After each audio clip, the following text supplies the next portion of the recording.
لا شبه له ولا شبيه له لا ولد له ولا والد له ونشهد أن سيدنا وسندنا وحبيبنا وحبيب ربنا وطبيبنا وطبيب قلوبنا ومولانا محمدا عبده ورسوله صلى الله تعالى عليه وعلى آله وأصحابه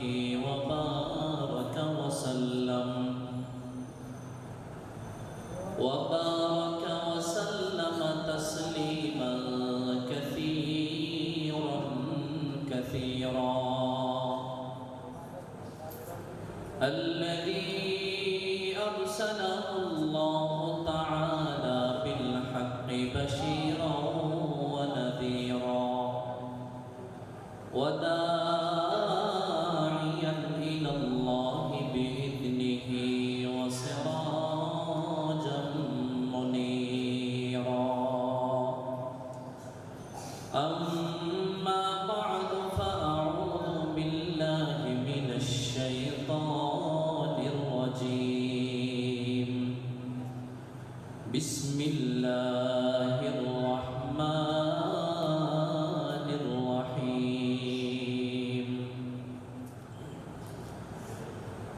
الرحمن علم القرآن خلق الإنسان علمه البيان وقال تعالى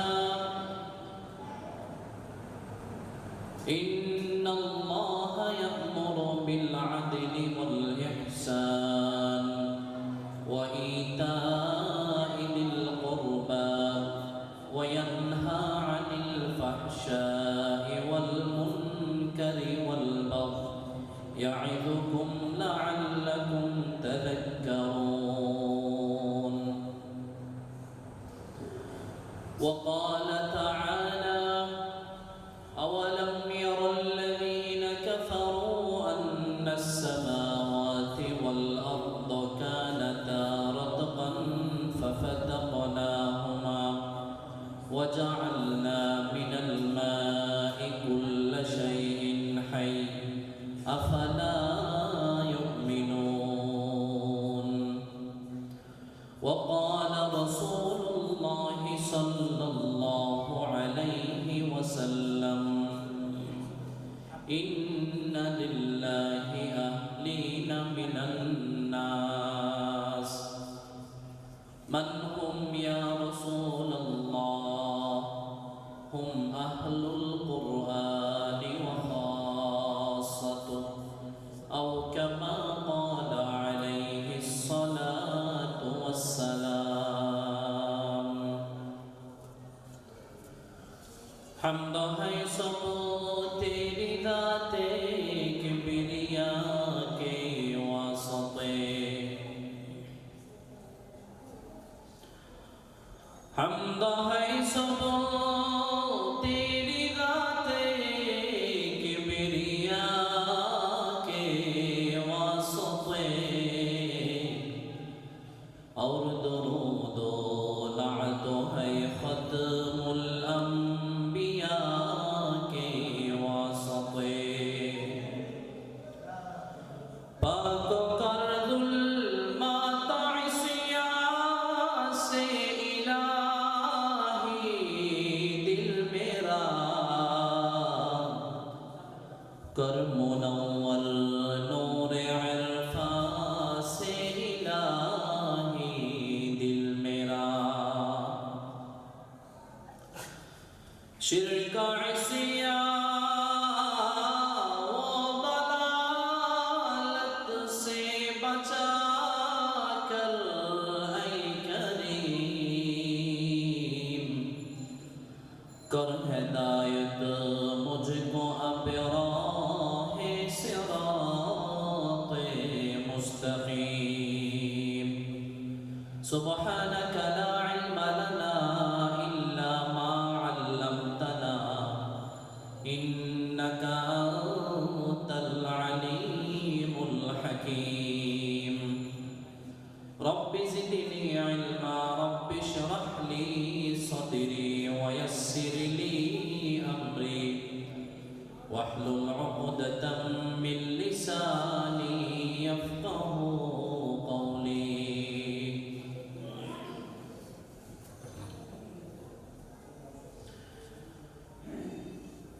আল Arafah international হিফজ মাদ্রাসা চট্টগ্রামের উদ্যোগে আয়োজিত প্রথম বার্ষিক শিক্ষা প্রদর্শনী ও দস্তারবন্দি মাহফিলের অত্র অধিবেশনের সম্মানিত সভাপতি, মঞ্চ উপবিষ্ট জাতির আলোর দিশারি ওয়ারিসে আম্বিয়া কিরাম, জাতির মাতার মুকুট সম্মানিত উলামায়ে কিরাম, প্যান্ডেলে অবস্থানরত আমার শ্রদ্ধেয় সম্মানিত বৃত্ততুল্য মুরব্বিয়ান আয়োজন, সমবয়সী প্রাণের চেয়ে প্রিয় যুবক ভাইয়েরা, স্নেহের ছোট ভাই এবং পর্দার অন্তরালে অবস্থানরতা আমার শ্রদ্ধেয়া সম্মানিত মা ও বোনেরা,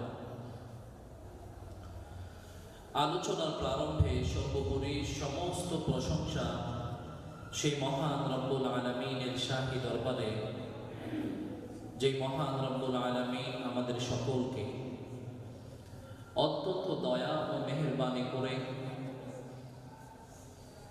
সমস্ত কাজকর্মকে পেছনে ফেলে ইসলামের ভালোবাসা বুকে ধারণ করে পৃথিবীর শ্রেষ্ঠ মজলিস কোরআনের বাগানে এসে বসে পবিত্র কোরআন ও সুন্নাহর আলোকে কিছু গুরুত্বপূর্ণ কথা বলার এবং শোনার তৌফিক দান করেছেন। এজন্য সবাই মন থেকে উচ্চস্বরে ইখলাসের সহিত বলি আলহামদুলিল্লাহ।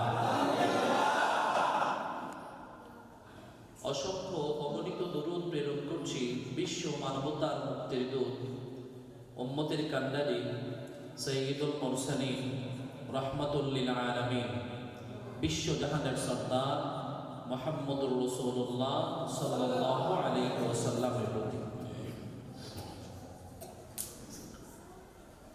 মানুষের জীবনের নিয়ন্ত্রণ মানুষের হাতে নয়, কার হাতে? আমাদের জন্য যেটা মঙ্গল সেটাই তিনি করেন যিনি আমাদেরকে সৃষ্টি করেছেন, ঠিক কিনা? আজকের প্রোগ্রামটা বাইরে হবার কথা ছিল, অনেক ঝাঁকজমক সুন্দর প্রদর্শনীর মধ্য দিয়ে অনেক আশা নিয়ে হাফেজ কারি মাওলানা আরিফুল ইসলাম জিহাদি সাহেব এই প্রোগ্রামটাকে নিয়ে উনি অত্যন্ত চিন্তিত ছিলেন, অনেক আগ্রহ ছিল তার যে একটা দ্বীনের বাগান করবে, দ্বীনের একটা মাহফিল করে মানুষদেরকে দ্বীনি কথাবার্তা শুনিয়ে দিক নির্দেশনা দেবে। হুজুররা মেহমানরা দূর থেকে আসবে, আর যিনি আলহামদুলিল্লাহ আমাদের মাঝে আসছেন বিশ্বজয়ী হাফেজ শাইখ মোহাম্মদুল্লাহ বিন হাফিজ, উনি কাতার ধর্ম মন্ত্রণালয়ের আন্ডারে সরকারি মসজিদের ইমাম খতিব, অনেক বড় মানের একজন মানুষকে আমরা পেয়েছি আলহামদুলিল্লাহ। উনি আমার পরে কথা বলবেন। সবচেয়ে বড় কথা হলো আবুল হাসান আলী নদভী রহমতুল্লাহি আলাইহি এলমি অঙ্গনের একজন কিংবদন্তি ছিল। ওনার অসংখ্য লেখনী আছে, যে লেখনীর মাধ্যমে সাধারণ মানুষেরা না, শুধুমাত্র অনেক বড় বড় উলামায়ে কেরামরাও উপকৃত হয়, নিজেদের পাথেয় হিসেবে ব্যবহার করে। উনি বলতেছে ফুলের সুবাস যদি 10 তলা বিল্ডিং এর ভেতরেও লুকিয়ে রাখা হয় সেটা চেপে রাখা যায় না, ঠিক কিনা? পাত্র বড় জিনিস নয়, কোন পাত্রে কথাটা বলতেছে বিষয়টা বড় নয়, কি বলতেছে কথাটা বড়, ঠিক কিনা? তো সেজন্য প্রতি জুমআয় মসজিদে বয়ান শুনি, এটা ভিন্ন কথা। আজকের এই মসজিদের ভেতরে কথা বলাটা জুমআর আলোচনার মতো করে আমরা নিব না। প্রত্যেকে মনে করবে এটা বড় মাহফিলে আমরা আছি, এটা তো বাইরে হলে আমাদের ফিলিংসটা ভিন্ন রকম হতো, ঠিক কিনা? যদি আমাকে একটু সময় আপনারা দেন, তাহলে আপনাদের সামনে কিছু গুরুত্বপূর্ণ কথা বলবো, যদি মনোযোগ দিয়ে শোনেন। আমরা এমন একটা ক্রিটিক্যাল সিচুয়েশনে অবস্থান করছি, যে সিচুয়েশনে আমাদের ঈমান বাঁচিয়ে রাখাটা অনেক কঠিন হয়ে পড়ছে। রাসূল সাল্লাল্লাহু আলাইহি ওয়াসাল্লামের সময়কাল থেকে নিয়ে শুরু করে এখন পর্যন্ত কিছু কিছু জাতি সম্প্রদায় সব সময় রেডি থাকে ইসলাম ধ্বংস করে দেওয়ার জন্য। এদের মিশনটাই হলো ভিন্নভাবে কলা কৌশলে লোক দেখিয়ে ভালো মুখোশ পরিয়ে মানুষের অন্তরের ভিতরে খারাপ জিনিসটাকে ভালো মুখোশের ভিতরে ঢুকিয়ে দিয়ে অ্যাট্রাকশন তৈরি করে ইসলামটাকে ধ্বংস করে দেয় তাদের একমাত্র উদ্দেশ্য। এইরকম কিছু কিছু সম্প্রদায় সেই থেকে নিয়ে এখন পর্যন্ত আছে, ঠিক কিনা? সম্মানিত ভাইরা, বর্তমানে এইরকম অনেকগুলো সম্প্রদায় থেকে একটা সম্প্রদায় নিয়ে আমরা কথা বলি, সেই সম্প্রদায়কে বলে নাস্তিক। কি বলে? নাস্তিক। যে কেউ হতে পারে, বিভিন্ন দলের মধ্যে আছে। আমি সমষ্টিগতভাবে বললাম, সামগ্রিকভাবে, ইন্ডিভিজুয়ালি কোনো ব্যক্তি অথবা কোনো দলকে টার্গেট করে নয়। এটা একটা আইডেন্টিটি। নাস্তিকের একটা কি? এটা একটা পরিচয় তাদের। এরা মিশনে নেমেছে ইসলামকে ধ্বংস করবার জন্য, নাম দিয়েছে নাস্তিক। নাস্তিক মানে কোনো ধর্মই সে মানে না। এটাই তো নাস্তিকের পরিচয় হওয়ার কথা ছিল। কিন্তু এখনকার নাস্তিকগুলো অনেক শিক্ষিত নাস্তিক।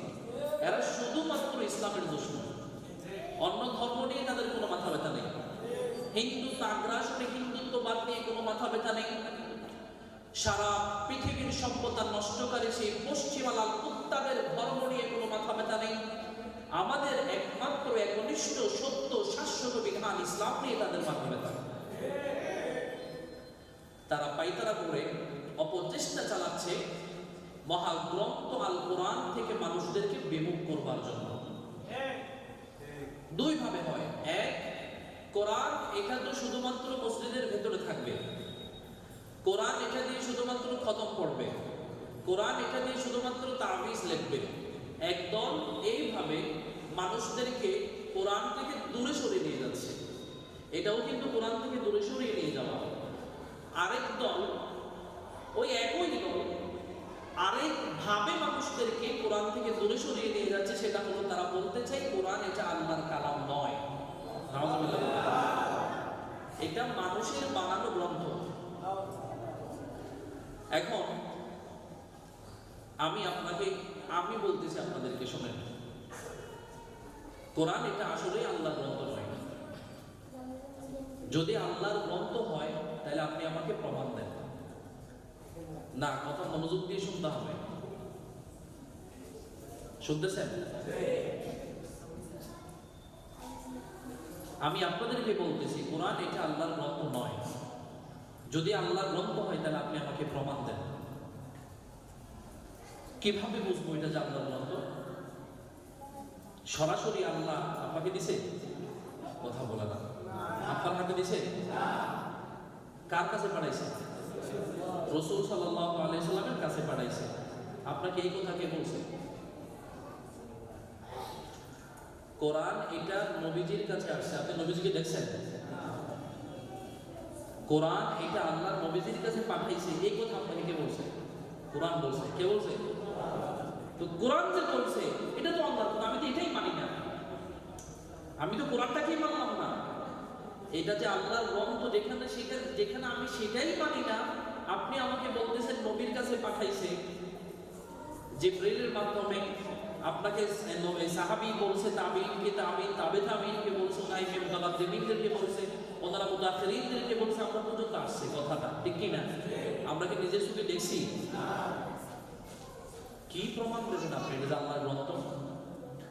নাস্তিকবাদী মূর্খরা এখন সোশ্যাল প্ল্যাটফর্মের মাধ্যমে এসে সহজ সরল কিছু সাধারণ মানুষদের সামনে এসে বলে আমি মানি না এটা আল্লাহর গ্রন্থ। যদি আল্লাহর গ্রন্থ আপনি প্রমাণ করতে চান তাহলে আমাকে প্রমাণ দেন। কি প্রমাণ দেবেন আপনি? তখন সে এরকম করে,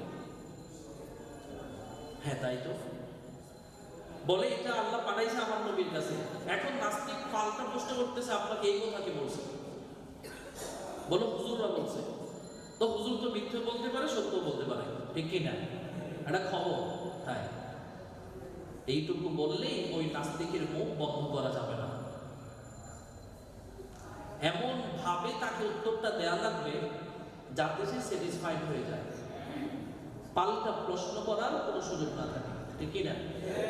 সেই জন্য এটা বলতে বাধ্য হয়, ও আচ্ছা, ও আচ্ছা মানে স্যাটিসফ্যাকশন মূলক উত্তর, ঠিক কি না? আজকে কয়েকটা পয়েন্ট নিয়ে আমরা প্রমাণ করার চেষ্টা করব কোরআন আল্লাহর গ্রন্থ তো বটেই, এটা পৃথিবীর কোনো মানুষ কর্তৃক রচনা করা সম্ভবই নয়। সুবহানাল্লাহ। এটা আল্লাহর গ্রন্থ তো বটেই, মানুষের বানানো গ্রন্থ তো নয়, বরং মানুষ দ্বারা এটা তৈরি করা সম্ভব নয়। এটা আমরা প্রমাণ করব। দ্বিতীয় নাম্বার, কোরআন আল্লাহর গ্রন্থ এটা প্রমাণ করার আগে কোরআন কি এটা জেনে আসে, ঠিক কি না? আল্লাহ তাআলা বলেন, কিতাবুন আনজালনাহু ইলাইকা লিতুখরিজান নাসা মিনাজ যুলুমাতি ইলান নূর। মুসলমান ভাইরা আমার আল্লাহ পবিত্র কোরআনে বলেন, কোরআন এমন একটা গ্রন্থ যেটা আমি আমার বান্দাদেরকে অন্ধকার থেকে আলোর পথে নিয়ে আসবার জন্য পাঠাইছি। বলেন সুবহানাল্লাহ। মুসলমান ভাইরা আমার, অমাবস্যার কালো আধারে একাকী যদি আপনি হেঁটে যান, না আছে সূর্যের আলো, না আছে চাঁদের আলো, না আছে ইলেকট্রিক্যাল আলো, কিচ্ছু নাই, অন্ধকার পথে আপনি রাস্তা দেখতে পারবেন না। একই তো কালো আধার, দ্বিতীয়ত কোনো আলো নেই, অন্ধকার, আপনি যেতে পারবেন না। এমন সময় যদি আপনি রাস্তা চলতে চান, কোনো না কোনো আলোর দরকার আছে না নাই? আল্লাহ বলতেছে মানব জাতির জন্য, জীবন চলার পথের জন্য পাথেয় হিসেবে, আলো হিসেবে, দিশা হিসেবে একটাই গ্রন্থ আমি পাঠাইছিলাম, কি? আল্লাহ বলতেছে কিতাবুন আনজালনাহু ইলাইকা লিতুখরিজান নাসা মিনাজ যুলুমাতি ইলান নূরি বিইذনি রাব্বিহিম ইলা সিরাতিল আজিজিল হামিদ। মুসলমান ভাইরা আমার আল্লাহ পাক রব্বুল আলামিন আমাদের জীবনের পাথেয় হিসেবে যে গ্রন্থ দিয়েছেন, ওই গ্রন্থের নামই হচ্ছে আল কোরআন। তার মানে আল কোরআন ছাড়া আমাদের বেঁচে থাকবার কোনো সুযোগ নাই। জীবনটাকে যদি পরিচালনা করতে চাই, জীবনটাকে যদি আল্লাহ যেভাবে বলছে সেইভাবে নিয়ে যেতে চাই, মানুষ হিসেবে জিন্দেগি করতে চাই, আল কোরআনের কোনো বিকল্প নাই। আর যদি আমি আমার জীবন চলার পথে কোরআনটাকে মাইনাস করে ফেলি, বলি আমার কোরআন লাগবে না, আমার বিজ্ঞান হলেই চলবে, আমার সায়েন্স হলেই চলবে, physics, chemistry, biology, mathematics, English হলেই চলবে, কোরআন লাগবে না, বলে কি বলে না? কিছু মানুষের তো কোরআন বর্তমানে অ্যালার্জি হয়ে দাঁড়াইছে, পছন্দ হয় না কোরআনটা। অভিভাবকরাও মূল্যায়ন করে না, নিজের কলিজার টুকরা সন্তানটারে কোরআন শিক্ষা দেওয়ার জন্য যে হুজুরটা রাখছে তার 5 মাসের বেতন বাকি, তাও অল্প বেতন, 500 টাকা, 1000 টাকা। আর পক্ষান্তরে যিনি ফিজিক্স, কেমিস্ট্রি পড়ায় 10,000 টাকা প্রতি মাসে নেয়, তাও সপ্তাহ প্রতি মাসে মাত্র 4-5 দিন আসবে, 1 মাসের বেতন দেওয়ার আগে আসে না নেই? আমার ভাইয়েরা, আপনি ফিজিক্স, কেমিস্ট্রি, বায়োলজি, ম্যাথমেটিক্স, ইংলিশকে মূল্যায়ন করেছেন, কোরআনকে মূল্যায়ন করেন নাই। অথচ আল্লাহ বলেছেন এই কোরআনটাই তোমার জীবনের একমাত্র পাথেয়। জীবনটাকে যদি বাঁচিয়ে রাখতে চাও, তেমন ভাবে যেমন ভাবে বলেছেন কে? যদি মানুষ হিসেবে জিন্দেগিতে তুমি চলতে চাও, তবে তোমাকে কোরআনটাকে মূল্যায়ন করতে হবে। আর যদি আপনি বলেন আমি কোরআনটাকে মানি না, তাইলে আপনি মানুষ নয়, চতুষ্পদ জন্তুর চেয়েও খারাপ। আমার কথা নয়, আমার আল্লাহ বলতেছে ওয়ালাকাদ যারামনা লিজাহান্নামা কাসীরাম মিনাল জিন্নি ওয়াল ইনস লাহুম কুলুবুন লা ইয়াফকাহুনা বিহা ওয়া লাহুম আ'য়ুনুন লা ইউবসিরুনা বিহা ওয়া লাহুম আযানুন লা ইয়াসমাউনা বিহা উলাইকা কাল আনআমি বাল হুম আযাল। কে বলেছে? আল্লাহ বলতেছে এমন এমন কিছু মানুষ এবং জিন্নাতকে আমি বানাইছি যাদের কান আছে শুনে না, চোখ আছে দেখে না, মুসলমান কলব আছে অনুধাবন করে না। তারা বাহির থেকে দেখতে মানুষের মতো মনে হলেও তারা পক্ষান্তরে চতুষ্পদ জন্তুর মতো। বলেন নাউযুবিল্লাহ। আল্লাহ বলতেছে শুধু চতুষ্পদ জন্তুর মতো বলে করে আল্লাহ শেষ করে নাই। আল্লাহ বলতেছে বালহুম আদাল, বরং এটার চেয়েও নিকৃষ্ট, তার মানে কুকুরের চেয়েও নিকৃষ্ট বলেছে। বলেন ঠিক কিনা? আপনি যদি কোরআনটাকে বাদ দেন, আপনি যদি কোরআনটাকে অবমূল্যায়ন করেন, কোরআনটাকে আপনার প্রথম চয়েসের সারিতে না রাখেন, আল্লাহ বলেছে আপনি চতুষ্পদ জন্তুর চেয়েও নিকৃষ্ট। নাউযুবিল্লাহ। মুসলমান ভাইরা আমার, কেন দামি এত বেশি কোরআন? আমাদের বেঁচে থাকবার জন্য সবচেয়ে যে বিষয়টা, যে জিনিসটা সবচেয়ে বেশি দরকার, ওই জিনিসটাকে বলে রূহ। বলে কি? আত্মা বলে, প্রাণ বলে। শরীরের ভিতরে প্রাণ পাখিটা থাকলে হাতে কাজ করবে, প্রাণ পাখিটা যদি তাকে পা কাজ করবে, চোখ কাজ করবে, মাথা কাজ করবে। আর যদি আপনার পরাণটাই উড়াল মেরে চলে যায়, তাইলে আপনার দেহটা পড়ে থাকবে, কোনো নড়াচড়া হবে না। ঠিক কিনা? আপনার অস্তিত্ব টিকিয়ে রেখেছে আপনার পরাণ, প্রাণ। আল্লাহ বলতেছে তোমাদের দুনিয়ার অস্তিত্ব, তোমাদের দৈহিক অস্তিত্ব বাঁচিয়ে রেখেছে পরাণ, আর তোমাদের জিন্দেগির অস্তিত্ব বাঁচিয়ে রাখবে আল কোরআন। সুবহানাল্লাহ। কোরআনের পথে অবিচল থেকে আমার মরণ যেন হয়। কোরআনের পথে অবিচল থেকে আমার মরণ যেন হয়। তোমারই কাছে মিনতি আমার, তোমারই কাছে মিনতি আমার, ও গো রহিম দয়াময়। ইমানের পথে অবিচল থেকে আমার মরণ যেন হয়। পড়েন আমিন। আল্লাহ বললেন দুনিয়ার জমিনে যদি সুস্থভাবে সুন্দরভাবে আমি আল্লাহ যেভাবে বলেছি এইভাবে যদি তুমি বাঁচিয়ে থাকতে চাও, বেঁচে থাকতে চাও, মুসলমান আমাদেরকে ধরবার জন্য হাতখানা দিয়েছেন কে?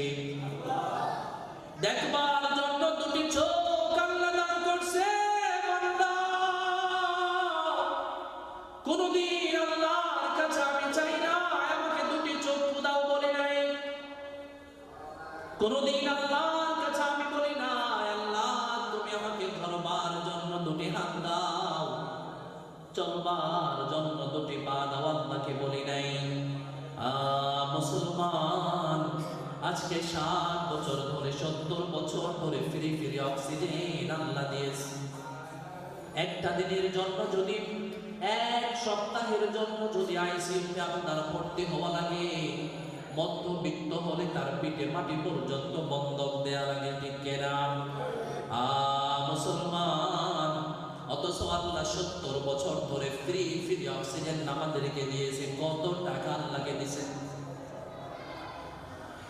একটা নিঃশ্বাস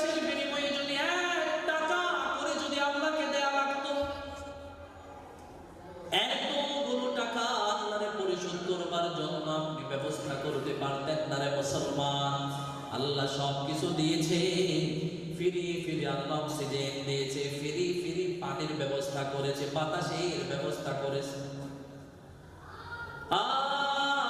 এত কিছু আল্লাহ দেওয়ার পরে আল্লাহ বলে তোমাদের কাছে আমি শুধুমাত্র একটা জিনিস চাই। বলেন না কয়টা জিনিস চাই? আল্লাহ বলতেছে একটা জিনিস, সেটা হলো মহাগ্রন্থ আল কোরআনকে অনুসরণ করা। মুসলমান ভাইরা আমার, আপনার বাবা আপনাকে কে দিয়েছে? দুনিয়ার জমিন আপনি আপনার জীবনের জন্য সবচেয়ে বড় অবদান যিনি রেখেছেন। মুসলমান, আপনার জীবনের সবচেয়ে বড় অবদান যিনি রেখেছেন তিনি হলেন আপনার বাবা মা, ঠিক কিনা? কথা বলে না? বাবা মাকে আমাদের জন্য সবচেয়ে কাছের মানুষ সাব্যস্ত করি। মা যদি কোনো কথা বলে সেটা রাখবার জন্য পাগল পারা হয়ে যায়। কেন পাগল পারা হয়ে যায় জানেননি? কারণ ওই মা 10 মাস 10 দিন গর্ভে ধারণ করেছে, কষ্ট করে যত্ন করে নিজে না খেয়ে আমাদেরকে খাওয়া দাওয়া কইরা মানুষ করছে, ঠিক কিনা? বট বৃক্ষের মতো ছায়া দিয়ে মানুষ করেছে নিজেদের পিতা। নিজে কোনোদিন কষ্ট আমার উপরে আসতে দেয় না, শতগুলো কষ্ট নিজে সহ্য করে সন্তানকে ভালো রেখেছে, ঠিক কিনা? এমন একটা বাবা যদি আপনাকে বলে, হে আমার সন্তান, আমি তোমার জন্য কোনোদিন নিজে কোনোদিন পেট ভরে খাই নাই, আমার মুখে হাসি ফুটতে দেয় নাই তোমার জন্য, আমি তোমাকে একটা কথা বললাম, তুমি আমার দুশমনের সাথে সম্পর্ক রাখবা না। এই কথা যদি কোনো বাবা সন্তানকে বলে, সন্তান রাখবে নাকি রাখবে না? বুঝেন নাই? বাবা বলেছে, ওই সন্তান, ওই ছেলেটার সাথে আমার ঝগড়া হয়েছে, সে আমাকে অপমান করেছে, ইনসাল্ট করেছে, আমার কলিজার টুকরা সন্তান, তোমাকে আমি নিষেধ করলাম, করজোরে নিবেদন করলাম, তুমি তার সাথে কোনো সম্পর্ক রাখবা না।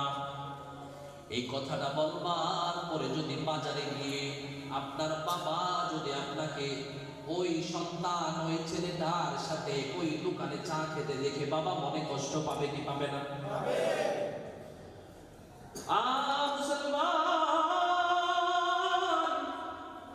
এই দৃশ্যটা বাবা সহ্য করতে পারবে না। এত কষ্ট করে আমার সন্তানকে মানুষ করেছি, সূর্যের গ্রীষ্মের উত্তপ্ত খোলা আকাশের নিচে খোলা ময়দানে কাজ করে উপার্জন করে সন্তানকে খাওয়াইছি। আজ এই সন্তান কিনা আমার দুশমনের সাথে হাত মিলিয়ে আমাকে অপমান করল, এই দৃশ্যটা কোনো বাবা ভুলতে পারবে না। বাড়িতে এসে আপনার মাকে দুটি চোখের পানি ছেড়ে দিয়ে বলতে বাধ্য হবে, এতদিনের পরিশ্রম বোধ হয় মাটি হয়ে গেছে, ঠিক কিনা? কেন বলে বাবা এমন কথা কেন বলতে বাধ্য হয়েছে জানেন কি? কারণ আপনার বাবা মনে করে আপনার বাবা আপনাকে সব দিয়েছে, আপনার বাবা আপনাকে খাওয়াইছে, আপনার বাবা আপনাকে পড়াইছে, আপনার বাবা আপনাকে লালন পালন করেছে, সেই জন্য মনে এত কষ্ট পাইছে, ঠিক কিনা? অথচ আপনার বাবা কিচ্ছু দেয় নাই, সব দিয়েছেন কে? মাধ্যম হিসেবে আপনার বাবাকে আল্লাহ শুধুমাত্র ব্যবহার করেছে। আপনার বাবার অস্তিত্ব পর্যন্ত দিয়েছেন কে? খাওয়াইছে আল্লাহ, পড়াইছে আল্লাহ, রিজিক দিয়েছে আল্লাহ, দেখার জন্য চোখ দিয়েছে আল্লাহ, ধরার জন্য হাত দিয়েছে আল্লাহ, হাঁটবার জন্য পা দিয়েছে আল্লাহ, কথা বলবার জন্য বাকশক্তি দিয়েছেন আল্লাহ। সব কিছু আল্লাহ দেবার পরে আমাদেরকে বলতেছে, হে বান্দা, আমি তোমাকে সব দিয়েছি, খালি একটা কথা বলবো, শুনবানি? শুনতে হবে না? এত কিছু যিনি দিয়েছেন তিনি বলতেছে, বান্দা তোমার কাছে আমি বেশি কিছু চাই না। আমার একজন দুশমন রয়েছে, তার নাম হলো ইবলিস, তার নাম হলো শয়তান। সে বিভিন্ন রূপ ধরে ধরে তোমাদের সামনে আসবে। কখনো বা আপনার বড় ভাইয়ের রূপ ধরে আসবে, কখনো বা মামার রূপ ধরে আসবে, কখনো বা নেতার রূপ ধরেও আসে, কি আসে না? আমার ভাইয়েরা, এই যে শয়তান বিভিন্ন ভাবে কুশল পাল্টায়, খোলস পাল্টায়, আমাদের সামনে এসে আমাদেরকে ধোঁকা দেয়, আল্লাহ বলতেছে খবরদার, আমি তোমাকে সব কিছু দিয়েছি, দয়া করে মেহেরবানি করে তুমি ওই শয়তানের পদাঙ্ক অনুসরণ করো না। কে বলেছে? শোনার দরকার আছে নাকি নেই? আল্লাহ যেহেতু আমাদেরকে সব দান করছে, আল্লাহ যেহেতু আমাদেরকে দিয়েছে, রাস্তাঘাটে কত মানুষ দেখা যায় যাদের দুটি পা নাই, আপনার মতো হাঁটতে পারে না। রাস্তাঘাটে কত মানুষ দেখা যায় যাদের আপনার মতো ধরবার জন্য দুটি হাত নাই, যাদের অনেকের দুটি চোখ নাই, অনেকে বছরের পর বছর ধরে বোবা, কথা বলতে পারে না, এমন মানুষ আছে না নাই? আমার ভাইয়ের, রাস্তার পাশে অন্ধ মানুষটার কাছে গিয়ে একবার বলবেন, এরে আমার বাবা, তুমি যে চোখে দেখো না, তোমার কেমন লাগে? তুমি যে আমার মতো কদম দিয়ে শক্ত করে মাটিতে পা দিয়ে গন্ধ পেয়ে হাঁটতে পারো না, তোমার কেমন লাগে রে বাবা? তুমি যে আমার মতো কথা বলতে পারো না, তোমার কেমন লাগে? ওই মানুষটা কথা বলতে পারবে না, দুটি চোখ দিয়ে পানি ঝরিয়ে বলবে, হেরে ভাই, আমি যদি পুরো পৃথিবীটার মালিক হইতাম, আর এই পৃথিবীর বিনিময়ে যদি কেবল একটা চোখ কিনতে পাওয়া যাইত, আমি চিন্তা ফিকির করা ছাড়া পৃথিবীর বিনিময়ে দুটি চোখ কিনে নিতাম। যার পা নাই সে বলবে, দুনিয়াটা দিয়ে হলেও যদি একটা পা পাওয়া যেত। ও মুসলমান, যার পা নেই সে জানে পায়ের মর্ম কি, যার চোখ নেই সে জানে চোখের মূল্য কি।